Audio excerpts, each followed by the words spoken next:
بسم اللہ الرحمن الرحیم۔ مقدمہ۔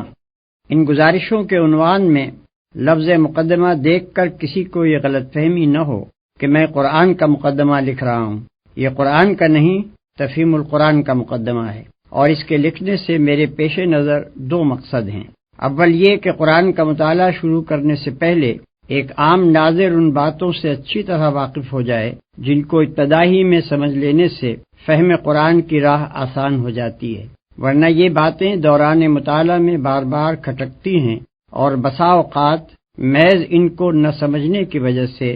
آدمی برسوں تک معنی قرآن کی سطح ہی پر گھومتا رہتا ہے، گہرائی میں اترنے کا راستہ اسے نہیں ملتا۔ دوم یہ کہ ان سوالات کا جواب پہلے ہی دے دیا جائے جو قرآن کو سمجھنے کی کوشش کرتے وقت بالعموم لوگوں کے ذہن میں پیدا ہوا کرتے ہیں۔ میں اس مقدمے میں صرف ان سوالات کا جواب دوں گا جو خود میرے ذہن میں اول پیدا ہوئے تھے یا جن سے بعد میں مجھ کو سابقہ پیش آیا۔ ان کے علاوہ اگر کچھ اور سوالات بھی جواب تلق باقی رہ گئے ہوں تو ان سے مجھے آگاہ کیا جائے، ان کا جواب انشاءاللہ آئندہ اشاعت کے موقع پر اس مقدمے میں بڑھا دیا جائے گا۔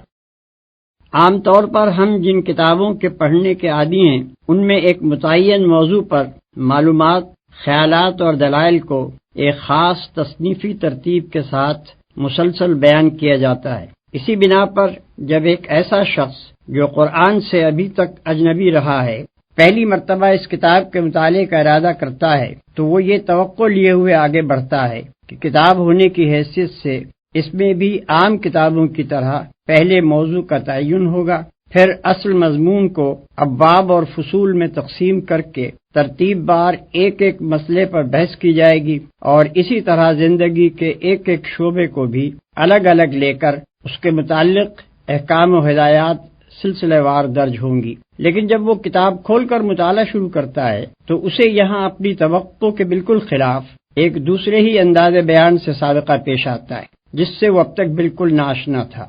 یہاں وہ دیکھتا ہے کہ اعتقادی مسائل، اخلاقی ہدایات، شرعی احکام، دعوت، نصیحت، عبرت، تنقید، ملامت، تخویف، بشارت، تسلی، دلائل، شواہد، تاریخی قصے، آثار کائنات کی طرف اشارے بار بار ایک دوسرے کے بعد آ رہے ہیں۔ ایک ہی مضمون مختلف طریقوں سے مختلف الفاظ میں دہرایا جا رہا ہے، ایک مضمون کے بعد دوسرا اور دوسرے کے بعد تیسرا اچانک شروع ہو جاتا ہے، بلکہ ایک مضمون کے بیچ میں دوسرا مضمون یکایک آ جاتا ہے۔ مخاطب اور متکلم بار بار بدلتے ہیں اور خطاب کا رخ رہ رہ کر مختلف سمتوں میں پھرتا ہے۔ بابوں اور فصلوں کی تقسیم کا کہیں نشان نہیں، تاریخ ہے تو تاریخ نگاری کے انداز میں نہیں، فلسفہ و مابعد الطبیعات ہیں تو منطق و فلسفہ کی زبان میں نہیں، انسان اور موجودات عالم کا ذکر ہے تو علوم طبیعی کے طریقے پر نہیں، تمدن و سیاست اور معیشت و معاشرت کی گفتگو ہے تو علوم عمران کے طرز پر نہیں، قانونی احکام اور اصول قانون کا بیان ہے تو مقننوں کے ڈھنگ سے بالکل مختلف، اخلاق کی تعلیم ہے تو فلسفہ اخلاق کے سارے لٹریچر سے اس کا انداز جدا۔ یہ سب کچھ اپنے سابق کتابی تصور کے خلاف پا کر آدمی پریشان ہو جاتا ہے اور اسے یوں محسوس ہونے لگتا ہے کہ یہ ایک غیر مرتب، غیر مربوط، منتشر کلام ہے جو اول سے لے کر آخر تک بے شمار چھوٹے بڑے مختلف شذرات پر مشتمل ہے، مگر مسلسل عبارت کی شکل میں لکھ دیا گیا ہے۔ مخالفانہ نقطہ نظر سے دیکھنے والا اسی پر طرح طرح کے اعتراضات کی بنا رکھ دیتا ہے، اور موافقانہ نقطہ نظر رکھنے والا کبھی معنی کی طرف سے آنکھیں بند کر کے شکوک سے بچنے کی کوشش کرتا ہے، کبھی اس ظاہری بے ترتیبی کی تعویلیں کر کے اپنے دل کو سمجھا لیتا ہے، کبھی مصنوعی طریقے سے ربط تلاش کر کے عجیب عجیب نتائج نکالتا ہے، اور کبھی نظریہ شذرات کو قبول کر لیتا ہے، جس کی وجہ سے ہر آیت اپنے سیاق و سباق سے الگ ہو کر ایسی معنی آفرینیوں کی آمادگاہ بن جاتی ہے جو قائل کی منشا کے خلاف ہوتی ہیں۔ پھر ایک کتاب کو اچھی طرح سمجھنے کے لیے ضروری ہے کہ پڑھنے والے کو اس کا موضوع معلوم ہو، اس کے مقصد و مدعا اور اس کے مرکزی مضمون کا علم ہو، اس کے انداز بیان سے واقفیت ہو، اس کی اصطلاحی زبان اور اس کے مخصوص طرز تعبیر سے شناسائی ہو، اور اس کے بیانات اپنی ظاہری عبارت کے پیچھے جن احوال و معاملات سے تعلق رکھتے ہوں وہ بھی نظر کے سامنے رہیں۔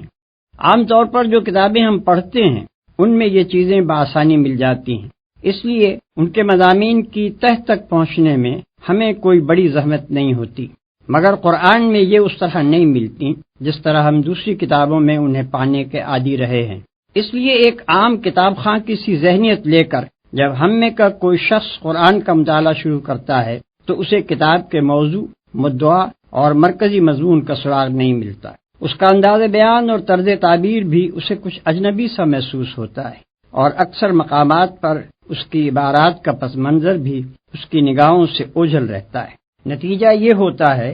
کہ متفرق آیات میں حکمت کے جو موتی بکھرے ہوئے ہیں ان سے کم و بیش مستفید ہونے کے باوجود آدمی کلام اللہ کی اصلی روح تک پہنچنے سے محروم رہ جاتا ہے، اور علم کتاب حاصل کرنے کے بجائے اس کو کتاب کے محض چند منتشر نکات و فوائد پر قناعت کر لینی پڑتی ہے۔ بلکہ اکثر لوگ جو قرآن کا مطالعہ کر کے شبہات میں مبتلا ہو جاتے ہیں، ان کے بھٹکنے کی ایک وجہ یہ بھی ہے کہ فہم کتاب کے ان ضروری مبادی سے ناواقف رہتے ہوئے جب وہ قرآن کو پڑھتے ہیں تو اس کے صفحات پر مختلف مضامین انہیں بکھرے ہوئے نظر آتے ہیں۔ بکثرت آیات کا مطلب ان پر نہیں کھلتا۔ بہت سی آیات کو وہ دیکھتے ہیں کہ بجائے خود نور حکمت سے جگمگا رہی ہیں مگر سیاق عبارت میں بالکل بے جوڑ محسوس ہوتی ہیں۔ متعدد مقامات پر تعبیرات اور اسلوب بیان کی ناواقفیت انہیں اصل مطلب سے ہٹا کر کسی اور ہی طرف لے جاتی ہے، اور اکثر مواقع پر پس منظر کا صحیح علم نہ ہونے سے شدید غلط فہمیاں پیش آتی ہیں۔ قرآن کس قسم کی کتاب ہے، اس کے نزول کی کیفیت اور اس کی ترتیب کی نوعیت کیا ہے، اس کا موضوع گفتگو کیا ہے، اس کی ساری بحث کس مدعا کے لیے ہے، کس مرکزی مضمون کے ساتھ اس کے یہ بے شمار مختلف النوع مضامین وابستہ ہیں، کیا طرز استدلال اور کیا طرز بیان اس نے اپنے مدعا کے لیے اختیار کیا ہے، یہ اور ایسے ہی دوسرے چند ضروری سوالات ہیں جن کا جواب صاف اور سیدھے طریقے سے اگر آدمی کو ابتدائی میں مل جائے تو وہ بہت سے خطرات سے بچ سکتا ہے، اور اس کے لیے فہم و تدبر کی راہیں کشادہ ہو سکتی ہیں۔ جو شخص قرآن میں تصنیفی ترتیب تلاش کرتا ہے اور وہاں اسے نہ پا کر کتاب کے صفحات میں بھٹکنے لگتا ہے، اس کی پریشانی کی اصل وجہ یہی ہے کہ وہ مطالعہ قرآن کے ان مبادی سے ناواقف ہوتا ہے۔ وہ اس گمان کے ساتھ مطالعہ شروع کرتا ہے کہ وہ مذہب کے موضوع پر ایک کتاب پڑھنے چلا ہے۔ مذہب کا موضوع اور کتاب، ان دونوں کا تصور اس کے ذہن میں وہی ہوتا ہے جو بالعموم مذہب اور کتاب کے متعلق ذہنوں میں پایا جاتا ہے، مگر جب وہاں اسے اپنے ذہنی تصور سے بالکل ہی مختلف ایک چیز سے سابقہ پیش آتا ہے تو وہ اپنے آپ کو اس سے مانوس نہیں کر سکتا، اور سرشتہ مضمون ہاتھ نہ آنے کے باعث بین السطور یوں بھٹکنا شروع کر دیتا ہے جیسے وہ ایک اجنبی مسافر ہے جو کسی نئے شہر کی گلیوں میں کھو گیا ہے۔ اس گم گشتگی سے وہ بچ جائے اگر اسے پہلے ہی بتا دیا جائے کہ تم جس کتاب کو پڑھنے جا رہے ہو وہ تمام دنیا کے لٹریچر میں اپنے طرز کی ایک ہی کتاب ہے۔ اس کی تصنیف دنیا کی ساری کتابوں سے مختلف طور پر ہوئی ہے، اپنے موضوع اور مضمون اور ترتیب کے لحاظ سے بھی وہ ایک نرالی چیز ہے، لہذا تمہارے ذہن کا وہ کتابی سانچہ جو اب تک کی کتب بینی سے بنا ہے اس کتاب کے سمجھنے میں تمہاری مدد نہ کرے گا بلکہ الٹا مزاحم ہوگا۔ اسے سمجھنا چاہتے ہو تو اپنے پہلے سے قائم کیے ہوئے قیاسات کو ذہن سے نکال کر اس کی عجیب خصوصیات سے شناسائی حاصل کرو۔ اس سلسلے میں سب سے پہلے ناظر کو قرآن کی اصل سے واقف ہو جانا چاہیے، وہ خواہ اس پر ایمان لائے یا نہ لائے، مگر اس کتاب کو سمجھنے کے لیے اسے نقطۂ آغاز کے طور پر اس کی وہی اصل قبول کرنی ہوگی جو خود اس نے اور اس کے پیش کرنے والے نے یعنی محمد صلی اللہ علیہ وسلم نے بیان کی ہے، اور وہ یہ ہے: ایک،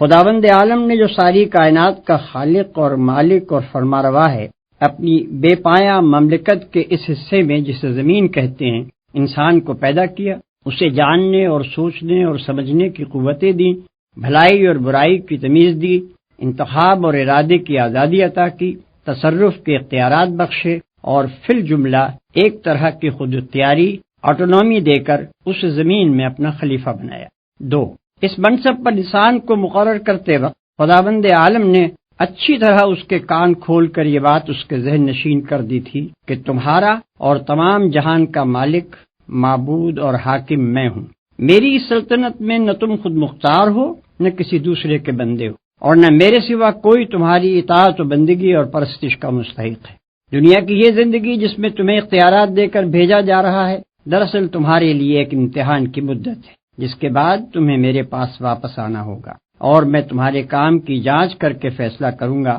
کہ تم میں سے کون امتحان میں کامیاب رہا ہے اور کون ناکام۔ تمہارے لیے صحیح رویہ یہ ہے کہ مجھے اپنا واحد معبود اور حاکم تسلیم کرو، جو ہدایت میں بھیجوں اس کے مطابق دنیا میں کام کرو، اور دنیا کو دارالامتحان سمجھتے ہوئے اس شعور کے ساتھ زندگی بسر کرو کہ تمہارا اصل مقصد میرے آخری فیصلے میں کامیاب ہونا ہے۔ اس کے برعکس تمہارے لیے ہر وہ رویہ غلط ہے جو اس سے مختلف ہو۔ اگر پہلا رویہ اختیار کرو گے جسے اختیار کرنے کے لیے تم آزاد ہو، تو تمہیں دنیا میں امن و اطمینان حاصل ہوگا، اور جب میرے پاس پلٹ کر آؤ گے تو میں تمہیں ابدی راحت و مسرت کا وہ گھر دوں گا جس کا نام جنت ہے۔ اور اگر کسی دوسرے رویے پر چلو گے جس پر چلنے کے لیے بھی تم کو آزادی دی ہے، تو دنیا میں تم کو فساد اور بے چینی کا مزہ چکھنا ہوگا، اور دنیا سے گزر کر عالم آخرت میں جب آؤ گے تو ابدی رنج و مصیبت کے اس گڑھے میں پھینک دیے جاؤ گے جس کا نام دوزخ ہے۔ نمبر 3،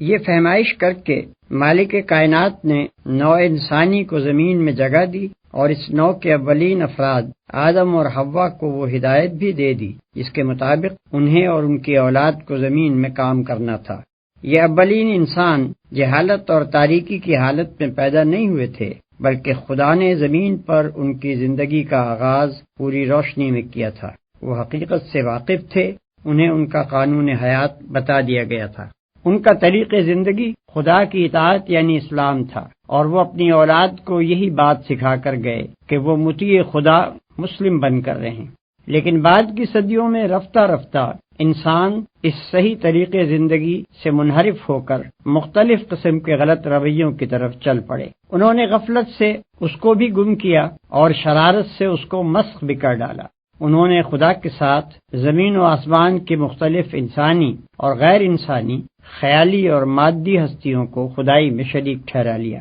انہوں نے خدا کے دیے ہوئے علم حقیقت یعنی العلم میں طرح طرح کے اوہام اور نظریوں اور فلسفوں کی آمیزش کر کے بے شمار مذاہب پیدا کر لیے۔ انہوں نے خدا کے مقرر کیے ہوئے عادلانہ اصول اخلاق و تمدن شریعت کو چھوڑ کر یا بگاڑ کر اپنی خواہشات نفس اور اپنے تعصبات کے مطابق ایسے قوانین زندگی گھڑ لیے جن سے خدا کی زمین ظلم سے بھر گئی۔ نمبر 4، خدا نے جو محدود خود اختیاری انسان کو دی تھی اس کے ساتھ یہ بات مطابقت نہ رکھتی تھی کہ وہ اپنی تخلیقی مداخلت سے کام لے کر ان بگڑے ہوئے انسانوں کو زبردستی صحیح رویے کی طرف موڑ دیتا، اور اس نے دنیا میں کام کرنے کے لیے جو مہلت اس نوع کے لیے اور اس کی مختلف قوموں کے لیے مقرر کی تھی، اس کے ساتھ یہ بات بھی مطابقت نہ رکھتی تھی کہ اس بغاوت کے رونما ہوتے ہی وہ انسانوں کو ہلاک کر دیتا۔ پھر جو کام ابتدائے آفرینش سے اس نے اپنے ذمے لیا تھا وہ یہ تھا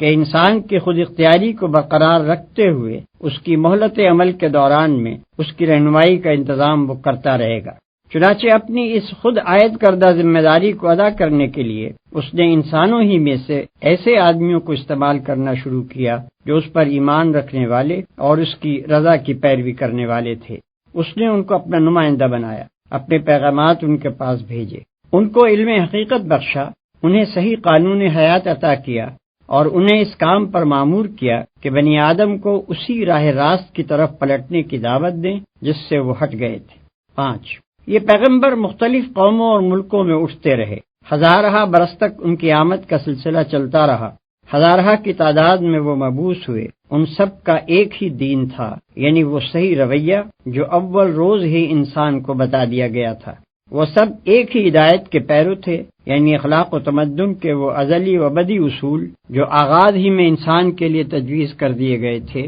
اور ان سب کا ایک ہی مشن تھا، یعنی یہ کہ اس دین اور اس ہدایت کی طرف اپنے ابنائے نو کو دعوت دیں۔ پھر جو لوگ اس دعوت کو قبول کر لیں ان کو منظم کر کے ایک ایسی امت بنائیں جو خود اللہ کے قانون کی پابند ہو، اور اس دنیا میں قانون الہی کی اطاعت قائم کرنے اور اس قانون کی خلاف ورزی روکنے کے لیے جد و جہد کرے۔ ان پیغمبروں نے اپنے اپنے دور میں اپنے اس مشن کو پوری خوبی کے ساتھ ادا کیا۔ مگر ہمیشہ یہی ہوتا رہا کہ انسانوں کی ایک کثیر تعداد تو ان کی دعوت قبول کرنے پر آمادہ ہی نہ ہوئی، اور جنہوں نے اسے قبول کر کے امت مسلمہ کی حیثیت اختیار کی وہ رفتہ رفتہ خود بگڑتے چلے گئے، حتیٰ کہ ان میں سے بعض امتیں ہدایت الہی کو بالکل ہی گم کر بیٹھیں اور بعض نے خدا کے ارشادات کو اپنی تحریفات اور آمیزشوں سے مسخ کر دیا۔ 6۔ آخر کار خداوند عالم نے سرزمین عرب میں محمد صلی اللہ علیہ وسلم کو اسی کام کے لیے مبعوث کیا جس کے لیے پچھلے انبیاء آتے رہے تھے۔ ان کے مخاطب عام انسان بھی تھے اور پچھلے انبیاء کے بگڑے ہوئے پیرو بھی۔ سب کو صحیح رویے کی طرف دعوت دینا، سب کو از نو خدا کی ہدایت پہنچا دینا، اور جو اس دعوت و ہدایت کو قبول کریں انہیں ایک ایسی امت بنا دینا ان کا کام تھا جو ایک طرف خود اپنی زندگی کا نظام خدا کی ہدایت پر قائم کرے اور دوسری طرف دنیا کی اصلاح کے لیے جد و جہد کرے۔ اسی دعوت اور ہدایت کی کتاب یہ قرآن ہے جو اللہ نے محمد صلی اللہ علیہ وسلم پر نازل فرمائی۔ قرآن کی یہ اصل معلوم ہو جانے کے بعد ناظرین کے لیے یہ سمجھنا آسان ہو جاتا ہے کہ اس کتاب کا موضوع کیا ہے، اس کا مرکزی مضمون کیا ہے اور اس کا مدعا کیا ہے۔ اس کا موضوع انسان ہے، اس اعتبار سے کہ بلحاظ حقیقت نفس الامری اس کی فلاح اور اس کا خسران کس چیز میں ہے۔ اس کا مرکزی مضمون یہ ہے کہ ظاہر بینی یا قیاس آرائی یا خواہش کی غلامی کے سبب سے انسان نے خدا اور نظام کائنات اور اپنی ہستی اور اپنی دنیاوی زندگی کے متعلق جو نظریات قائم کیے ہیں اور ان نظریات کی بنا پر جو رویے اختیار کر لیے ہیں وہ سب حقیقت نفس الامری کے لحاظ سے غلط اور نتیجے کے اعتبار سے خود انسان ہی کے لیے تباہ کن ہیں۔ حقیقت وہ ہے جو انسان کو خلیفہ بناتے وقت خدا نے خود بتا دی تھی، اور اس حقیقت کے لحاظ سے انسان کے لیے وہی رویہ درست اور خوش انجام ہے جسے پچھلے صفحات میں ہم صحیح رویے کے نام سے بیان کر چکے ہیں۔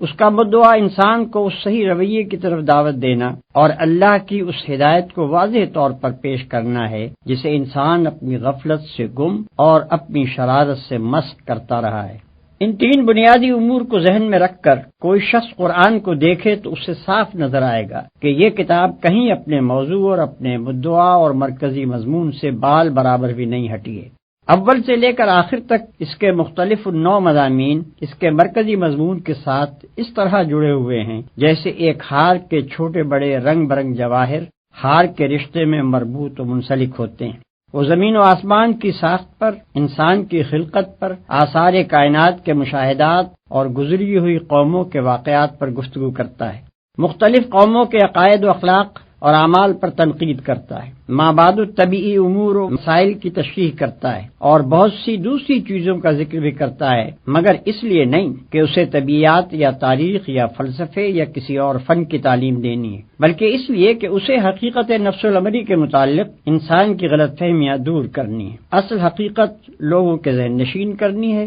خلاف حقیقت رویے کی غلطی و بد انجامی واضح کرنی ہے اور اس رویے کی طرف دعوت دینی ہے جو مطابق حقیقت اور خوش انجام ہے۔ یہی وجہ ہے کہ وہ ہر چیز کا ذکر صرف اس حد تک اور اس انداز میں کرتا ہے جو اس کے مدعا کے لیے ضروری ہے، ہمیشہ ان چیزوں کا ذکر بقدر ضرورت کرنے کے بعد غیر متعلق تفصیلات کو چھوڑ کر اپنے مقصد اور مرکزی مضمون کی طرف رجوع کرتا ہے، اور اس کا سارا بیان انتہائی یکسانی کے ساتھ دعوت کے محور پر گھومتا رہتا ہے۔ مگر قرآن کے طرز بیان اور اس کی ترتیب اور اس کے بہت سے مضامین کو آدمی اس وقت تک اچھی طرح نہیں سمجھ سکتا جب تک کہ وہ اس کی کیفیت نزول کو بھی اچھی طرح نہ سمجھ لے۔ یہ قرآن اس نوعیت کی کتاب نہیں ہے کہ اللہ تعالیٰ نے بیک وقت اسے لکھ کر محمد صلی اللہ علیہ وسلم کو دے دیا ہو اور کہہ دیا ہو کہ اسے شائع کر کے لوگوں کو ایک خاص رویہ زندگی کی طرف بلائیں۔ نیز یہ اس نوعیت کی کتاب بھی نہیں ہے کہ اس میں مصنفانہ انداز پر کتاب کے موضوع اور مرکزی مضمون کے متعلق بحث کی گئی ہو۔ یہی وجہ ہے کہ اس میں نہ تصنیفی ترتیب پائی جاتی ہے اور نہ کتابی اسلوب۔ دراصل اس کی نوعیت یہ ہے کہ اللہ تعالیٰ نے عرب کے شہر مکہ میں اپنے ایک بندے کو پیغمبری کی خدمت کے لیے منتخب کیا اور اسے حکم دیا کہ اپنے شہر اور اپنے قبیلے یعنی قریش سے دعوت کی ابتدا کرے۔ یہ کام شروع کرنے کے لیے آغاز میں جن ہدایات کی ضرورت تھی صرف وہی دی گئیں اور وہ زیادہ تر 3 مضمونوں پر مشتمل تھیں۔ ایک، پیغمبر کو اس امر کی تعلیم کہ وہ خود اپنے آپ کو اس عظیم الشان کام کے لیے کس طرح تیار کریں اور کس طرز پر کام کریں۔ دوسرے، حقیقت نفس الامری کے متعلق ابتدائی معلومات اور حقیقت کے بارے میں ان غلط فہمیوں کی مجمل تردید جو گرد و پیش کے لوگوں میں پائی جاتی تھیں، جن کی وجہ سے ان کا رویہ غلط ہو رہا تھا۔ تیسرے، صحیح رویے کی طرف دعوت اور ہدایت الہی کے ان بنیادی اصول اخلاق کا بیان جن کی پیروی میں انسان کے لیے فلاح و سعادت ہے۔ شروع کے یہ پیغامات ابتدائے دعوت کی مناسبت سے چند چھوٹے چھوٹے مختصر بولوں پر مشتمل ہوتے تھے، جن کی زبان نہایت شستہ، نہایت شیریں، نہایت پر اثر اور مخاطب قوم کے مذاق کے مطابق بہترین ادبی رنگ لیے ہوئے ہوتی تھی، تاکہ دلوں میں یہ بول تیر و نشتر کی طرح پیوست ہو جائیں، کان خود بخود ان کے ترنم کی وجہ سے ان کی طرف متوجہ ہوں، اور زبانیں ان کے حسن تناسب کی وجہ سے بے اختیار ہو کر انہیں دہرانے لگیں۔ پھر ان میں مقامی رنگ بہت زیادہ تھا، اگرچہ بیان تو کی جا رہی تھیں عالمگیر صداقتیں، مگر ان کے لیے دلائل و شواہد اور مثالیں اس قریب ترین ماحول سے لی گئی تھیں جس سے مخاطب لوگ اچھی طرح مانوس تھے۔ انہی کی تاریخ، انہی کی روایات، انہی کے روزمرہ مشاہدے میں آنے والے آثار اور انہی کی اعتقادی و اخلاقی اور اجتماعی خرابیوں پر ساری گفتگو تھی تاکہ وہ اس سے اثر لے سکیں۔ دعوت کا یہ ابتدائی مرحلہ تقریباً 4-5 سال تک جاری رہا، اور اس مرحلے میں نبی صلی اللہ علیہ وسلم کی تبلیغ کا رد عمل 3 صورتوں میں ظاہر ہوا۔ 1، چند صالح آدمی اس دعوت کو قبول کر کے امت مسلمہ بننے کے لیے تیار ہو گئے۔ 2، ایک کثیر تعداد جہالت یا خود غرضی یا آبائی طریقے کی محبت کے سبب سے مخالفت پر آمادہ ہو گئی۔ 3، مکے اور قریش کی حدود سے نکل کر اس نئی دعوت کی آواز نسبتاً زیادہ وسیع حلقے میں پہنچنے لگی۔ یہاں سے اس دعوت کا دوسرا مرحلہ شروع ہوتا ہے، اور اس مرحلے میں اسلام کی اس تحریک اور پرانی جاہلیت کے درمیان ایک سخت جاگسر کشمکش برپا ہوئی، جس کا سلسلہ 8-9 سال تک چلتا رہا۔ نہ صرف مکے میں، نہ صرف قبیلہ قریش میں، بلکہ عرب کے بیشتر حصوں میں بھی جو لوگ پرانی جاہلیت کو برقرار رکھنا چاہتے تھے، وہ اس تحریک کو بزور مٹا دینے پر تل گئے۔ انہوں نے اسے دبانے کے لیے سارے حربے استعمال کر ڈالے، جھوٹا پروپیگنڈا کیا، الزامات اور شبہات اور اعتراضات کی بوچھاڑ کی، عوام الناس کے دلوں میں طرح طرح کی وسوسہ اندازیاں کی، ناواقف لوگوں کو نبی صلی اللہ علیہ وسلم کی بات سننے سے روکنے کی کوششیں کی، اسلام قبول کرنے والوں پر نہایت وحشیانہ ظلم و ستم ڈھائے، ان کا معاشی اور معاشرتی مقاطع کیا، اور ان کو اتنا تنگ کیا کہ ان میں سے بہت سے لوگ 2 دفعہ اپنے گھر چھوڑ کر حبش کی طرف ہجرت کرنے پر مجبور ہوئے، اور بالآخر تیسری مرتبہ ان سب کو مدینے کی طرف ہجرت کرنی پڑی۔ لیکن اس شدید اور روز افزوں مزاحمت کے باوجود یہ تحریک پھیلتی چلی گئی۔ مکے میں کوئی خاندان اور کوئی گھر ایسا نہ رہا جس کے کسی نہ کسی فرد نے اسلام قبول نہ کر لیا ہو۔ بیشتر مخالفین اسلام کی دشمنی میں شدت اور تلخی کی وجہ یہی تھی کہ ان کے اپنے بھائی، بھتیجے، بیٹے، بیٹیاں، بہنیں اور بہنوئی دعوت اسلام کے نہ صرف پیرو بلکہ جانثار حامی ہو گئے تھے، اور ان کے اپنے دل و جگر کے ٹکڑے ہی ان سے برسر پیکار ہونے کو تیار تھے۔ پھر لطف یہ ہے کہ جو لوگ پرانی جاہلیت سے ٹوٹ ٹوٹ کر اس نوخیز تحریک کی طرف آ رہے تھے، وہ پہلے بھی اپنی سوسائٹی کے بہترین لوگ سمجھے جاتے تھے، اور اس تحریک میں شامل ہونے کے بعد وہ اتنے نیک، اتنے راست باز اور اتنے پاکیزہ اخلاق کے انسان بن جاتے تھے کہ دنیا اس دعوت کی برتری محسوس کیے بغیر رہ نہیں سکتی تھی، جو ایسے لوگوں کو اپنی طرف کھینچ رہی تھی اور انہیں یہ کچھ بنا رہی تھی۔ اس طویل اور شدید کشمکش کے دوران میں اللہ تعالی حسب موقع اور حسب ضرورت اپنے نبی پر ایسے پرجوش خطبے نازل کرتا رہا جن میں دریا کی سی روانی، سیلاب کی سی قوت اور تیز و تند آگ کی سی تاثیر تھی۔ ان خطبوں میں ایک طرف اہل ایمان کو ان کے ابتدائی فرائض بتائے گئے، ان کے اندر جماعتی شعور پیدا کیا گیا، انہیں تقوی اور فضیلت اخلاق اور پاکیزگی سیرت کی تعلیم دی گئی، ان کو دین حق کی تبلیغ کے طریقے بتائے گئے، کامیابی کے وعدوں اور جنت کی بشارتوں سے ان کی ہمت بندھائی گئی، انہیں صبر و ثبات اور بلند حوصلگی کے ساتھ اللہ کی راہ میں جد و جہد کرنے پر ابھارا گیا، اور فداکاری کا ایسا زبردست جوش اور ولولہ ان میں پیدا کیا گیا کہ وہ ہر مصیبت جھیل جانے اور مخالفت کے بڑے سے بڑے طوفانوں کا مقابلہ کرنے کے لیے تیار ہو گئے۔ دوسری طرف مخالفین اور راہ راست سے منہ موڑنے والوں اور غفلت کی نیند سونے والوں کو ان قوموں کے انجام سے ڈرایا گیا جن کی تاریخ سے وہ خود واقف تھے۔ ان تباہ شدہ بستیوں کے آثار سے عبرت دلائی گئی جن کے کھنڈروں پر سے شب و روز اپنے سفروں میں ان کا گزر ہوتا تھا۔ توحید اور آخرت کی دلیلیں ان کھلی کھلی نشانیوں سے دی گئیں جو رات دن زمین اور آسمان میں ان کی آنکھوں کے سامنے نمایاں تھیں، اور جن کو وہ خود اپنی زندگی میں بھی ہر وقت دیکھتے اور محسوس کرتے تھے۔ شرک اور دعوی خود مختاری اور انکار آخرت اور تقلید آبائی کی غلطیاں ایسے بین دلائل سے وعدے کی گئیں جو دل کو لگنے اور دماغ میں اتر جانے والے تھے۔ پھر ان کے ایک ایک شبے کو رفع کیا گیا، ایک ایک اعتراض کا معقول جواب دیا گیا، ایک ایک الجھن جس میں وہ خود پڑے ہوئے تھے یا دوسروں کو الجھانے کی کوشش کرتے تھے صاف کی گئی، اور ہر طرف سے گھیر کر جاہلیت کو ایسا تنگ پکڑا گیا کہ عقل و خرد کی دنیا میں اس کے لیے ٹھہرنے کی کوئی جگہ باقی نہ رہی۔ اس کے ساتھ پھر ان کو خدا کے غضب اور قیامت کی ہولناکیوں اور جہنم کے عذاب کا خوف دلایا گیا۔ ان کے برے اخلاق اور غلط طرز زندگی اور جاہلانہ رسوم اور حق دشمنی اور مومن آزاری پر انہیں ملامت کی گئی، اور اخلاق و تمدن کے وہ بڑے بڑے بنیادی اصول ان کے سامنے پیش کیے گئے جن پر ہمیشہ سے خدا کی پسندیدہ صالح تہذیبوں کی تعمیر ہوتی چلی آ رہی ہے۔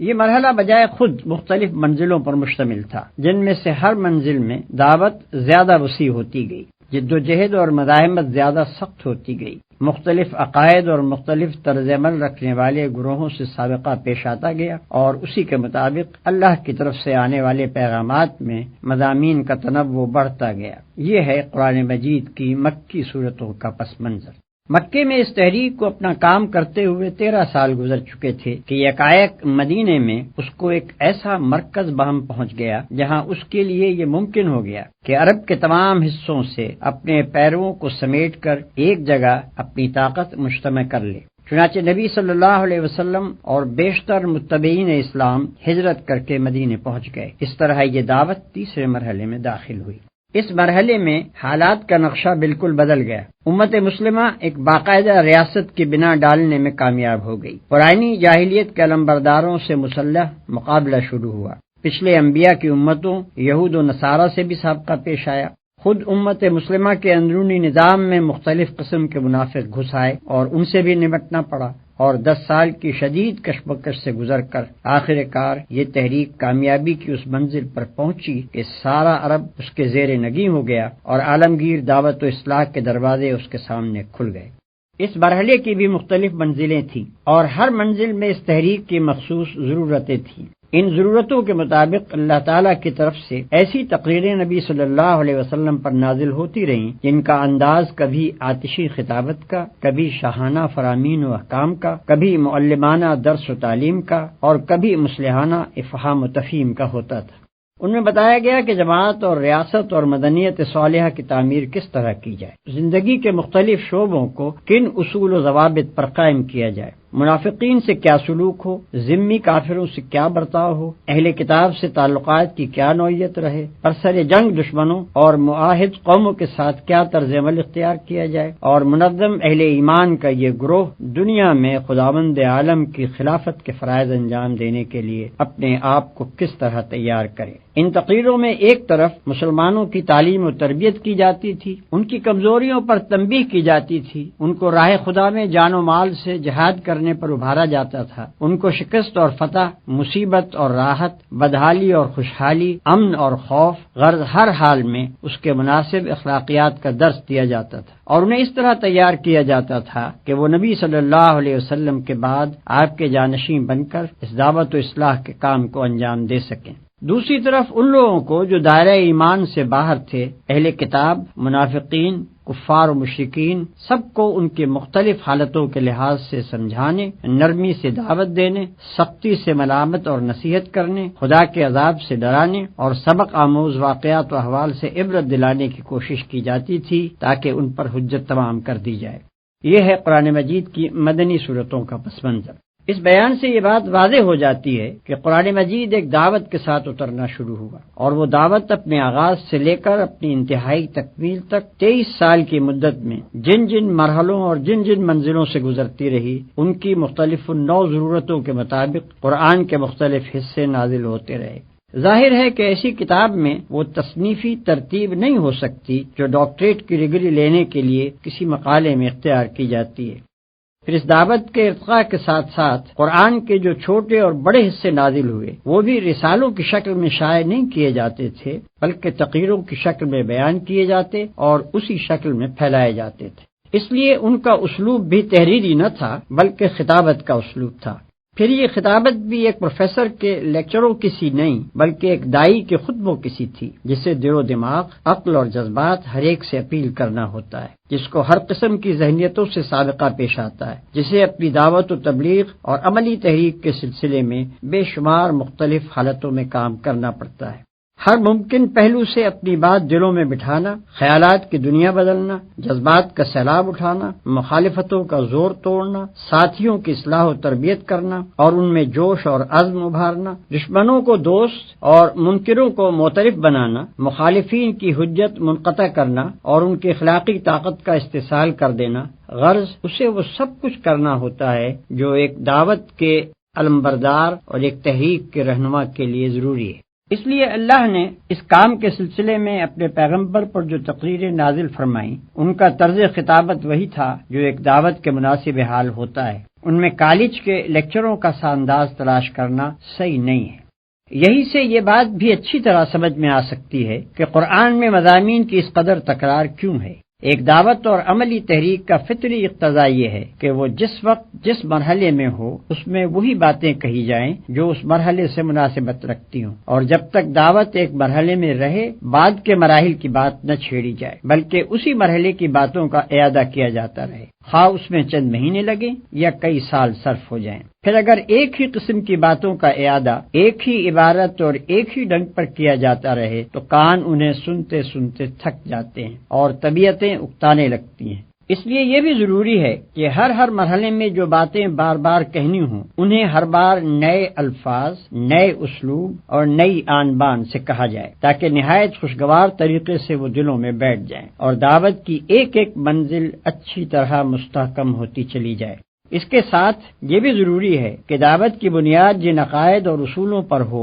انہیں پہلے قدم سے آخری منزل تک کسی وقت اور کسی حال میں نظروں سے اوجھل نہ ہونے دیا جائے بلکہ ان کا اعادہ بہرحال دعوت کے ہر مرحلے میں ہوتا رہے۔ یہی وجہ ہے کہ دعوت اسلامی کے ایک مرحلے میں قرآن کی جتنی صورتیں نازل ہوئی ہیں ان سب میں بالعموم ایک ہی قسم کے مضامین، الفاظ اور انداز بیان بدل کر آئے ہیں، مگر توحید اور صفات الہی، آخرت اور اس کی باز پرس اور جزا و سزا، رسالت اور ایمان بالکتاب، تقوی اور صبر و توکل اور اسی قسم کے دوسرے بنیادی مضامین کی تکرار پورے قرآن میں نظر آتی ہے، کیونکہ اس تحریک کے کسی مرحلے میں بھی ان سے غفلت گوارا نہیں کی جا سکتی تھی۔ یہ بنیادی تصورات اگر ذرا بھی کمزور ہو جاتے تو اسلام کی یہ تحریک اپنی صحیح روح کے ساتھ نہ چل سکتی۔ اگر غور کیا جائے تو اسی بیان سے یہ سوال بھی حل ہو جاتا ہے کہ نبی صلی اللہ علیہ وسلم نے قرآن کو اسی ترتیب کے ساتھ کیوں نہ مرتب کر دیا جس کے ساتھ وہ نازل ہوا تھا۔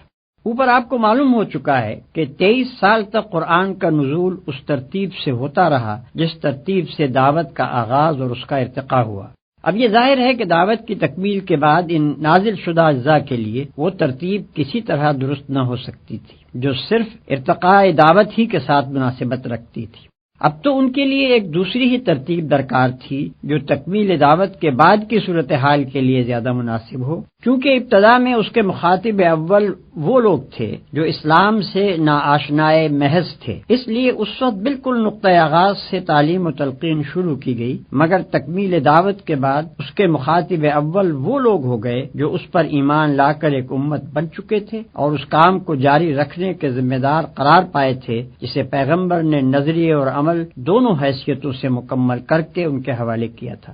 اب لامحالہ مقدم چیز یہ ہو گئی کہ پہلے یہ لوگ خود اپنے فرائض سے، اپنے قوانین حیات سے اور ان فتنوں سے جو پچھلے پیغمبروں کی امتوں میں رونما ہوتے رہے ہیں اچھی طرح واقف ہو لیں، پھر اسلام سے بیگانہ دنیا کے سامنے خدا کی ہدایت پیش کرنے کے لیے آگے بڑھیں۔ علاوہ بنی قرآن مجید جس طرز کی کتاب ہے اسے اگر آدمی اچھی طرح سمجھ لے تو اس پر خود ہی یہ حقیقت منکشف ہو جائے گی کہ ایک ایک طرح کے مضامین کو ایک ایک جگہ جمع کرنا اس کتاب کے مزاج ہی سے مطابقت نہیں رکھتا۔ اس کے مزاج کا تو تقاضا یہی ہے کہ اس کے پڑھنے والے کے سامنے مدنی مرحلے کی باتیں مکی دور والی تعلیم کے درمیان اور مکی مرحلے کی باتیں مدنی دور والی تقریروں کے درمیان اور ابتدا کی گفتگویں آخر کی تلقینات کے بیچ میں اور آخری دور کی ہدایات آغاز کار کی تعلیمات کے پہلو میں بار بار آتی چلی جائیں، تاکہ اسلام کا پورا منظر اور جامع نقشہ اس کی نگاہ میں رہے اور کسی وقت بھی وہ یک رخا نہ ہونے پائے۔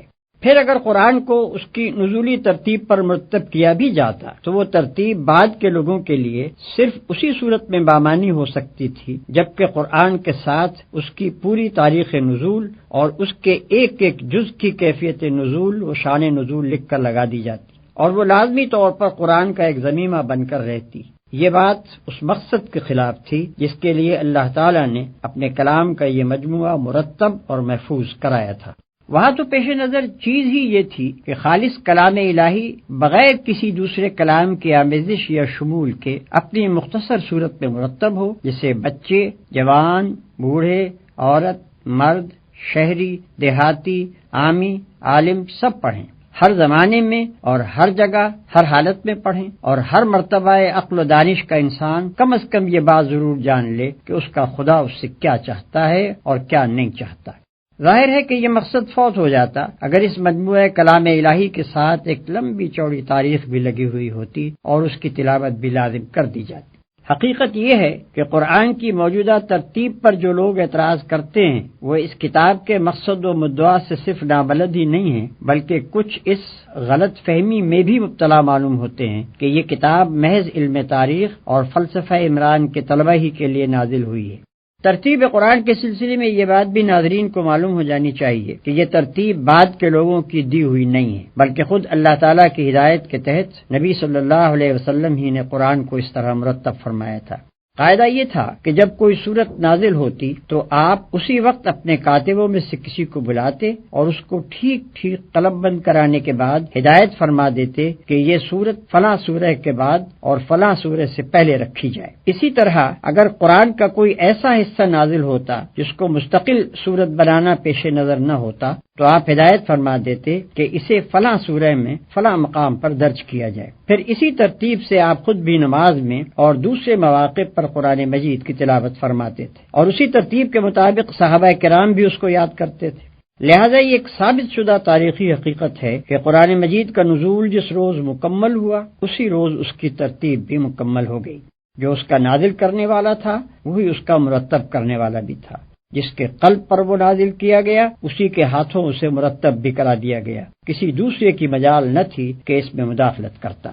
چونکہ نماز ابتدائی سے مسلمانوں پر فرض تھی اور واضح رہے کہ 5 وقتہ نماز تو بعثت کے کئی سال بعد فرض ہوئی، لیکن نماز بجائے خود اول روز ہی سے فرض تھی۔ اسلام کی کوئی سات کبھی ایسی نہیں گزری ہے جس میں نماز فرض نہ ہو، اور تلاوت قرآن کو نماز کا ایک ضروری جز قرار دیا گیا تھا۔ اس لیے نزول قرآن کے ساتھ ہی مسلمانوں میں حفظ قرآن کا سلسلہ جاری ہو گیا، اور جیسے جیسے قرآن اترتا گیا مسلمان اس کو یاد بھی کرتے چلے گئے۔ اس طرح قرآن کی حفاظت کا انحصار صرف کھجور کے ان پتوں اور ہڈی اور جھلی کے ان ٹکڑوں ہی پر نہ تھا جن پر نبی صلی اللہ علیہ وسلم اپنے کاتبوں سے اس کو قلم بند کرایا کرتے تھے، بلکہ وہ اترتے ہی 20 پھر سینکڑوں پھر ہزاروں پھر لاکھوں دلوں پر نقش ہو جاتا تھا، اور کسی شیطان کے لیے اس کا امکان ہی نہ تھا کہ اس میں ایک لفظ کا بھی رد و بدل کر سکے۔ نبی صلی اللہ علیہ وسلم کی وفات کے بعد جب عرب میں ارتداد کا طوفان اٹھا اور اس کے فروغ کرنے کے لیے صحابہ کرام کو سخت خونریز لڑائیاں لڑنی پڑیں تو ان مارکوں میں ایسے صحابہ کی کثیر تعداد شہید ہو گئی جن کو پورا قرآن حفظ تھا۔ اس سے حضرت عمر رضی اللہ تعالی عنہ کو خیال پیدا ہوا کہ قرآن کی حفاظت کے معاملے میں صرف ایک ہی ذریعے پر اعتماد کر لینا مناسب نہیں ہے، بلکہ الواح قلب کے ساتھ ساتھ صفحات قرطاس پر بھی اس کو محفوظ کرنے کا انتظام کر لینا چاہیے۔ چنانچہ اس کام کی ضرورت انہوں نے حضرت ابوبکر صدیق رضی اللہ عنہ پر واضح کی، اور انہوں نے کچھ تعمل کے بعد اس سے اتفاق کر کے حضرت زید بن ثابت انصاری رضی اللہ تعالی عنہ کو، جو نبی صلی اللہ علیہ وسلم کے کاتب یعنی سیکریٹری رہ چکے تھے، اس خدمت پر مامور فرمایا۔ قاعدہ یہ مقرر کیا گیا کہ ایک طرف تو وہ تمام لکھے ہوئے اجزاء فراہم کر لیے جائیں جو نبی صلی اللہ علیہ وسلم نے چھوڑے ہیں، دوسری طرف صحابہ کرام میں سے بھی جس کے پاس قرآن یا اس کا کوئی حصہ لکھا ہوا ملے وہ ان سے لے لیا جائے۔ معتبر روایات سے معلوم ہوتا ہے کہ حضور صلی اللہ علیہ وسلم کی زندگی میں متعدد صحابہ کرام نے قرآن کو یا اس کے مختلف اجزاء کو اپنے پاس قلم بند کر کے رکھ چھوڑا تھا۔ چنانچہ اس سلسلے میں حضرات عثمان، علی، عبداللہ ابن مسعود، عبداللہ ابن عمر بن عاص، سالم مولا حذیفہ، زید بن ثابت، معاذ بن جبل، ابی بن کعب اور ابو زید قیس بن سکن رضی اللہ عنہم کے ناموں کی تصریح ملتی ہے۔ اور پھر حفاظ قرآن سے بھی مدد لی جائے اور ان تینوں ذرائع کی متفقہ شہادت پر کامل صحت کا اطمینان کرنے کے بعد قرآن کا ایک ایک لفظ مصحف میں ثبت کیا جائے۔ اس تجویز کے مطابق قرآن مجید کا ایک مستند نسخہ تیار کر کے ام المومنین حضرت حفصہ رضی اللہ عنہا کے ہاں رکھوا دیا گیا اور لوگوں کو عام اجازت دے دی گئی کہ جو چاہے اس کی نقل کرے اور جو چاہے اس سے مقابلہ کر کے اپنے نسخے کی تصحیح کر لے۔ عرب میں مختلف علاقوں اور قبیلوں کی بولیوں میں ویسے ہی فرق پائے جاتے تھے جیسے ہمارے ملک میں شہر کی بولی اور ضلع کی بولی میں فرق ہے۔ حالانکہ زبان سب کی وہی ایک اردو یا پنجابی یا بنگالی وغیرہ ہے۔ قرآن مجید اگرچہ نازل اس زبان میں ہوا تھا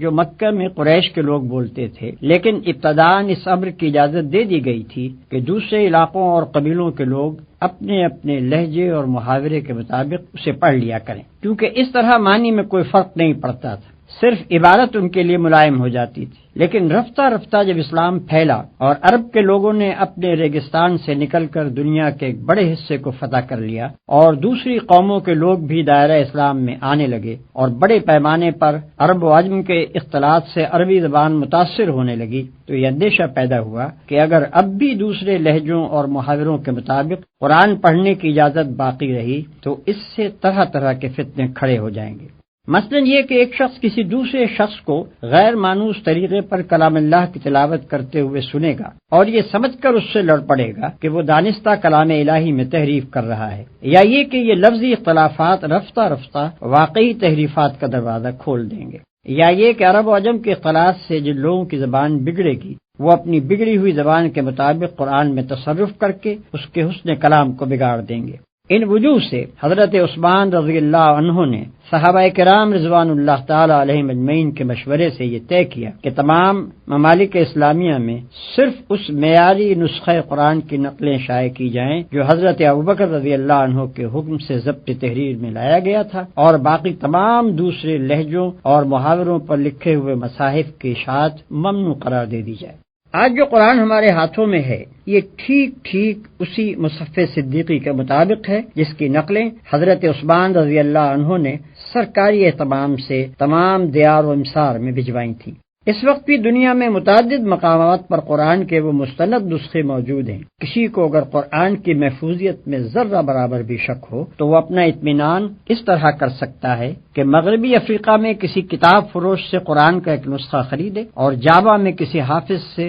زبانی قرآن سن کر اس کا مقابلہ کرے، اور پھر دنیا کی بڑی بڑی لائبریریوں میں حضرت عثمان غنی رضی اللہ عنہ کے وقت سے لے کر آج تک مختلف صدیوں کے لکھے ہوئے جو مصاحف رکھے ہیں ان سے اس کا تقابل کر لے۔ اگر کسی حرف یا شوشے کا فرق وہ پائے تو اس کا فرض ہے کہ دنیا کو اس سب سے بڑے تاریخی انکشاف سے ضرور مطلع کرے۔ کوئی شک نواز قرآن کے منزل من اللہ ہونے میں شک کرنا چاہے تو کر سکتا ہے، لیکن یہ بات کہ جو قرآن ہمارے ہاتھ میں ہے یہ بلا کسی کمی بیشی کے ٹھیک وہی قرآن ہے جو محمد رسول اللہ صلی اللہ علیہ وسلم نے دنیا کے سامنے پیش کیا تھا، یہ تو ایک ایسی تاریخی حقیقت ہے جس میں کسی شک کی گنجائش ہی نہیں ہے۔ انسانی تاریخ میں کوئی دوسری چیز ایسی نہیں پائی جاتی جو اس قدر قطعی ثبوت ہو۔ اگر کوئی شخص اس کی صحت میں شک کرتا ہے تو پھر وہ اس میں بھی شک کر سکتا ہے کہ رومن امپائر نامی کوئی سلطنت دنیا میں رہ چکی ہے اور کبھی مغل ہندوستان پر حکومت کر چکے ہیں اور نیپولین نام کا کوئی شخص بھی دنیا میں پایا گیا ہے۔ ایسے تاریخی حقائق پر شکوک کا اظہار کرنا علم کا نہیں جہالت کا ثبوت ہے۔ قرآن ایک ایسی کتاب ہے جس کی طرف دنیا میں بے شمار انسان بے شمار مقاصد لے کر رجوع کرتے ہیں۔ ان سب کی ضروریات اور اغراض کو پیش نظر رکھ کر کوئی مشورہ دینا آدمی کے لیے ممکن نہیں ہے۔ طالبوں کے اس ہجوم میں مجھ کو صرف ان لوگوں سے دلچسپی ہے جو اس کو سمجھنا چاہتے ہیں اور یہ معلوم کرنے کے خواہش مند ہیں کہ یہ کتاب انسان کے مسائل زندگی میں اس کی کیا رہنمائی کرتی ہے۔ ایسے لوگوں کو میں یہاں طریقے مطالعہ قرآن کے بارے میں کچھ مشورے دوں گا اور کچھ ان مشکلات کو حل کرنے کی کوشش کروں گا جو بالعموم انسان کو اس معاملے میں پیش آتی ہیں۔ کوئی شخص چاہے قرآن پر ایمان رکھتا ہو یا نہ رکھتا ہو، بہرحال اگر وہ اس کتاب کو فی الواقع سمجھنا چاہتا ہے تو اولین کام اسے یہ کرنا چاہیے کہ اپنے ذہن کو پہلے سے قائم کیے ہوئے تصورات اور نظریات سے اور موافقانہ یا مخالفانہ اغراض سے جس حد تک ممکن ہو خالی کر لے اور سمجھنے کا خالص مقصد لے کر کھلے دل سے اس کو پڑھنا شروع کرے۔ جو لوگ چند مخصوص قسم کے خیالات ذہن میں لے کر اس کتاب کو پڑھتے ہیں وہ اس کی سطروں کے درمیان اپنے ہی خیالات پڑھتے چلے جاتے ہیں، قرآن کی ان کو ہوا بھی نہیں لگنے پاتی۔ یہ طریقہ مطالعہ کسی کتاب کو پڑھنے کے لیے بھی صحیح نہیں ہے، مگر خصوصیت کے ساتھ قرآن تو اس طرز کے پڑھنے والوں کے لیے اپنے معنی کے دروازے کھولتا ہی نہیں۔ پھر جو شخص میں سرسری سی واقفیت بہم پہنچانا چاہتا ہو اس کے لیے تو شاید ایک دفعہ پڑھ لینا کافی ہو جائے، لیکن جو اس کی گہرائیوں میں اترنا چاہے اس کے لیے 2-4 دفعہ کا پڑھنا بھی کافی نہیں ہو سکتا۔ اس کو بار بار پڑھنا چاہیے، ہر مرتبہ ایک خاص ڈھنگ سے پڑھنا چاہیے اور ایک طالب علم کی طرح پینسل اور کاپی ساتھ لے کر بیٹھنا چاہیے تاکہ ضروری نکات نوٹ کرتا جائے۔ اس طرح جو لوگ پڑھنے پر آمادہ ہوں ان کو کم از کم 2 مرتبہ پورے قرآن کو صرف اس غرض کے لیے پڑھنا چاہیے کہ ان کے سامنے بحیثیت مجموعی وہ پورا نظام فکر و عمل آ جائے جسے یہ کتاب پیش کرنا چاہتی ہے۔ اس ابتدائی مطالعے کے دوران میں وہ قرآن کے پورے منظر پر ایک جامع نظر حاصل کرنے کی کوشش کریں اور یہ دیکھتے جائیں کہ یہ کتاب کیا بنیادی تصورات پیش کرتی ہے اور پھر ان تصورات پر کس قسم کا نظام زندگی تعمیر کرتی ہے۔ اس اثناء میں اگر کسی مقام پر کوئی سوال ذہن میں کھٹکے تو اس پر وہیں اسی وقت کوئی فیصلہ نہ کر بیٹھیں بلکہ اسے نوٹ کر لیں اور صبر کے ساتھ آگے مطالعہ جاری رکھیں۔ اغلب یہ ہے کہ آگے کہیں نہ کہیں انہیں اس کا جواب مل جائے گا۔ اگر جواب مل جائے تو اپنے سوال کے ساتھ اسے نوٹ کر لیں، لیکن اگر پہلے مطالعے کے دوران میں انہیں اپنے کسی سوال کا جواب نہ ملے تو صبر کے ساتھ دوسری بار پڑھیں۔ میں اپنے تجربے کی بنا پر یہ کہتا ہوں کہ دوسری بار کے غیر مطالعے میں شاذ و نادر ہی کوئی سوال جواب طلب باقی رہ جاتا ہے۔ اس طرح قرآن پر ایک جامع نظر حاصل کر لینے کے بعد تفصیلی مطالعے کی ابتدا کرنی چاہیے۔ اس سلسلے میں ناظر کو تعلیمات قرآن کا ایک ایک پہلو ذہن نشین کر کے نوٹ کرتے جانا چاہیے۔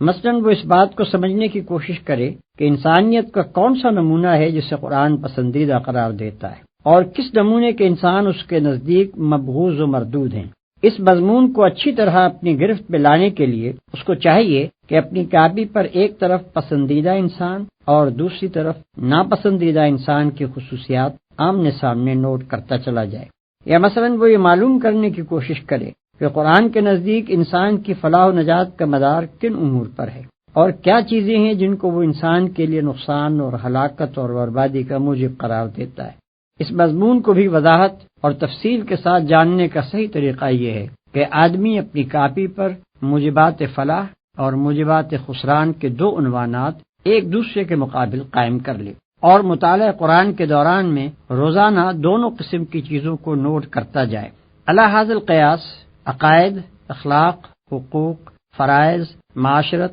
تمدن، معیشت، سیاست، قانون، نظم جماعت، صلح، جنگ اور دوسرے مسائل زندگی میں سے ایک ایک کے متعلق قرآن کی ہدایات کو آدمی نوٹ کرتا چلا جائے اور یہ سمجھنے کی کوشش کرے کہ ان میں سے ہر شعبے کی مجموعی شکل کیا بنتی ہے اور پھر ان سب کو ملا کر جوڑ دینے سے پورا نقشہ زندگی کس قسم کا بنتا ہے۔ پھر جب آدمی کسی خاص مسئلہ زندگی کے بارے میں تحقیق کرنا چاہے کہ قرآن کا نقطہ نظر اس کے متعلق کیا ہے تو اس کے لیے عمدہ طریقہ یہ ہے کہ پہلے وہ اس مسئلے کے متعلق قدیم و جدید لٹریچر کا گہرا مطالعہ کر کے واضح طور پر یہ معلوم کر لے کہ اس مسئلے کے بنیادی نکات کیا ہیں، انسان نے اب تک اس پر کیا سوچا اور سمجھا ہے، کیا امور اس میں تصفیہ طلب ہیں اور کہاں جا کر انسانی فکر کی گاڑی اٹک جاتی ہے۔ اس کے بعد انہی تصفیہ طلب مسائل کو نگاہ میں رکھ کر آدمی کو قرآن کا مطالعہ کرنا چاہیے۔ میرا تجربہ ہے کہ اس طرح جب آدمی کسی مسئلے کی تحقیق کے لیے قرآن پڑھنے بیٹھتا ہے تو اسے ایسی ایسی آیتوں میں اپنے سوالات کا جواب ملتا ہے جنہیں وہ اس سے پہلے 20 مرتبہ پڑھ چکا ہوتا ہے، اور کبھی اس کے حاشیہ خیال میں بھی یہ بات نہیں آتی کہ یہاں یہ مضمون بھی چھپا ہوا ہے۔ لیکن فہم قرآن کی ان ساری تدبیروں کے باوجود آدمی قرآن کی روح سے پوری طرح آشنا نہیں ہونے پاتا جب تک کہ عملاً وہ کام نہ کرے جس کے لیے قرآن آیا ہے۔ یہ محض نظریات اور خیالات کی کتاب نہیں ہے کہ آپ آرام کرسی پر بیٹھ کر اسے پڑھیں اور اس کی ساری باتیں سمجھ جائیں۔ یہ دنیا کے عام تصور مذہب کے مطابق ایک نری مذہبی کتاب بھی نہیں ہے کہ مدرسے اور خانقاہ میں اس کے سارے رموز حل کر لیے جائیں، جیسا کہ اس مقدمے کے آغاز میں بتایا جا چکا ہے۔ یہ ایک دعوت اور تحریک کی کتاب ہے۔ اس نے آتے ہی ایک خاموش، تباہ اور نیک نہاد انسان کو گوشہ عزلت سے نکال کر خدا سے پھری ہوئی دنیا کے مقابلے میں لا کھڑا کیا، باطل کے خلاف اس سے آواز اٹھوائی، اور وقت کے علمبرداران نے کفر و فسق و ضلالت سے اس کو لڑا دیا۔ گھر گھر سے ایک ایک سعید روح اور پاکیزہ نفس کو کھینچ کھینچ کر لائی، اور دائی حق کے جھنڈے تلے ان سب کو اکٹھا کیا۔ گوشے گوشے سے ایک ایک فتنہ جو اور فساد پرور کو بھڑکا کر اٹھایا اور حامیان حق سے ان کی جنگ کرائی۔ ایک فرد واحد کی پکار سے اپنا کام شروع کر کے خلافت الہیہ کے قیام تک پورے 23 سال یہی کتاب اس عظیم الشان تحریک کی رہنمائی کرتی رہی، اور حق و باطل کی اس طویل و جانگسل کشمکش کے دوران میں ایک ایک منزل اور ایک ایک مرحلے پر اسی نے تخریب کے ڈھنگ اور تعمیر کے نقشے بتائے۔ اب بھلا یہ کیسے ممکن ہے کہ آپ سرے سے نزاع کفر و دین اور مارکہ اسلام و جاہلیت کے میدان میں قدم ہی نہ رکھیں، اور اس کشمکش کی کسی منزل سے گزرنے کا آپ کو اتفاق ہی نہ ہوا ہو، اور پھر محض قرآن کے الفاظ پڑھ پڑھ کر اس کی ساری حقیقتیں آپ کے سامنے بے نقاب ہو جائیں؟ اسے تو پوری طرح آپ اسی وقت سمجھ سکتے ہیں جب اسے لے کر اٹھیں اور دعوت اللہ کا کام شروع کریں، اور جس جس طرح یہ کتاب ہدایت دیتی جائے اس طرح قدم اٹھاتے چلے جائیں۔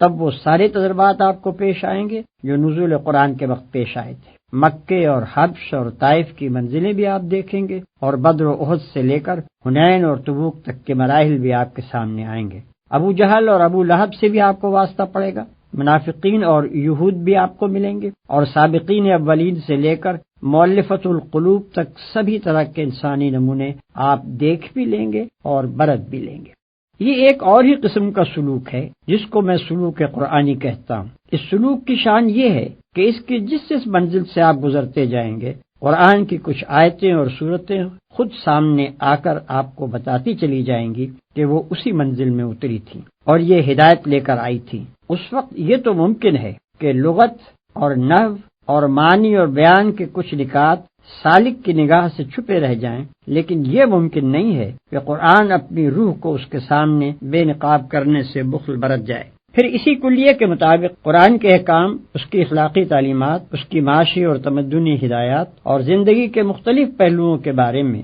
اس کے بتائے ہوئے اصول و قوانین آدمی کی سمجھ میں اس وقت تک آ ہی نہیں سکتے جب تک کہ وہ عملاً ان کو برت کر نہ دیکھے۔ نہ وہ فرد اس کتاب کو سمجھ سکتا ہے جس نے اپنی انفرادی زندگی کو اس کی پیروی سے آزاد کر رکھا ہو، اور نہ وہ قوم اس سے آشنا ہو سکتی ہے جس کے سارے ہی اجتماعی ادارے اس کی بنائی ہوئی روش کے خلاف چل رہے ہیں۔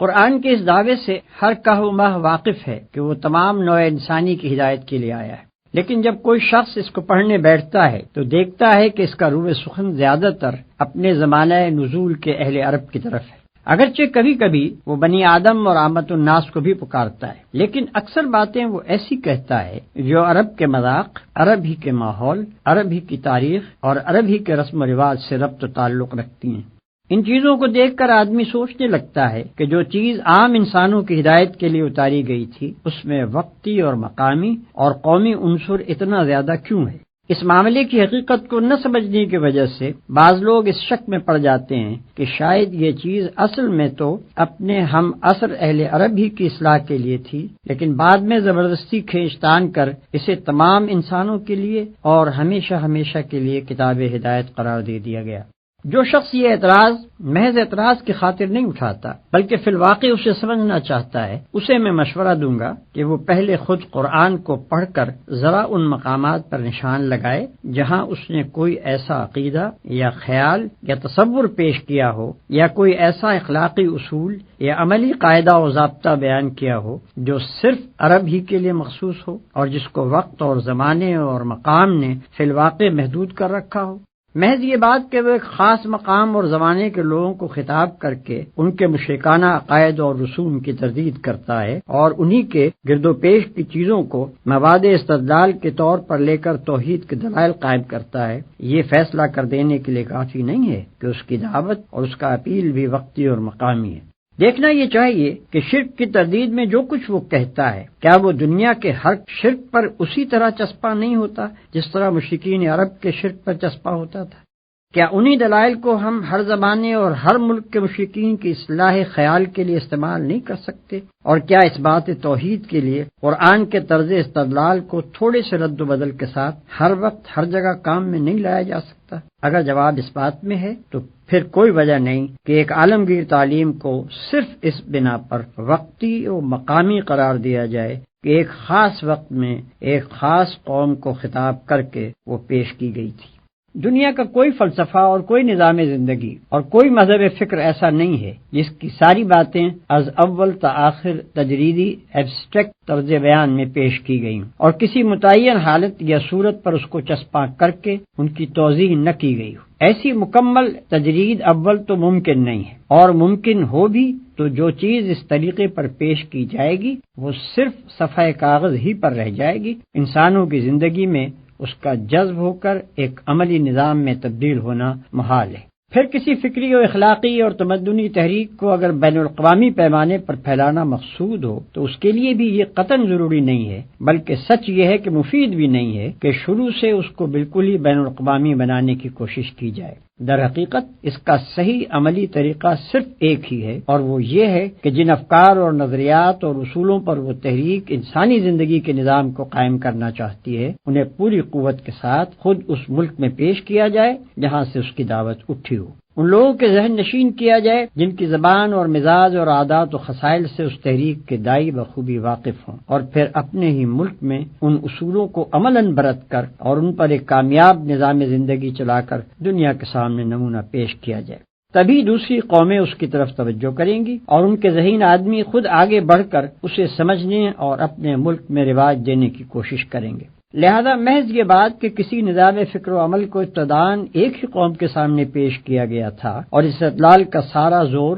اسی کو سمجھانے اور مطمئن کرنے پر صرف کر دیا گیا تھا، اس امر کی دلیل نہیں ہے کہ وہ نظام فکر و عمل محض قومی ہے۔ فی الواقع جو خصوصیات ایک قومی نظام کو ایک بین الاقوامی نظام سے اور ایک وقتی نظام کو ایک ابدی نظام سے ممیز کرتی ہیں وہ یہ ہیں کہ قومی نظام یا تو ایک قوم کی برتری اور اس کے مخصوص حقوق کا مدعی ہوتا ہے یا اپنے اندر کچھ ایسے اصول اور نظریات رکھتا ہے جو دوسری اقوام میں نہیں چل سکتے۔ اس کے برعکس جو نظام بین الاقوامی ہوتا ہے وہ تمام انسانوں کو برابر کا درجہ اور برابر کے حقوق دینے کے لیے تیار ہوتا ہے اور اس کے اصولوں میں بھی عالمگیریت پائی جاتی ہے۔ اسی طرح ایک وقتی نظام لازمی طور پر اپنی بنیاد کچھ ایسے اصولوں پر رکھتا ہے جو زمانے کی چند پلٹیوں کے بعد صریحاً ناقابل عمل ہو جاتے ہیں، اور اس کے برعکس ایک ابدی نظام کے اصول تمام بدلتے ہوئے حالات پر منطبق ہوتے چلے جاتے ہیں۔ ان خصوصیات کو نگاہ میں رکھ کر کوئی شخص خود قرآن کو پڑھے اور ان چیزوں کو ذرا متعین کرنے کی کوشش کرے جن کے بنا پر واقعی یہ گمان کیا جا سکتا ہو کہ قرآن کا پیش کردہ نظام وقتی اور قومی ہے۔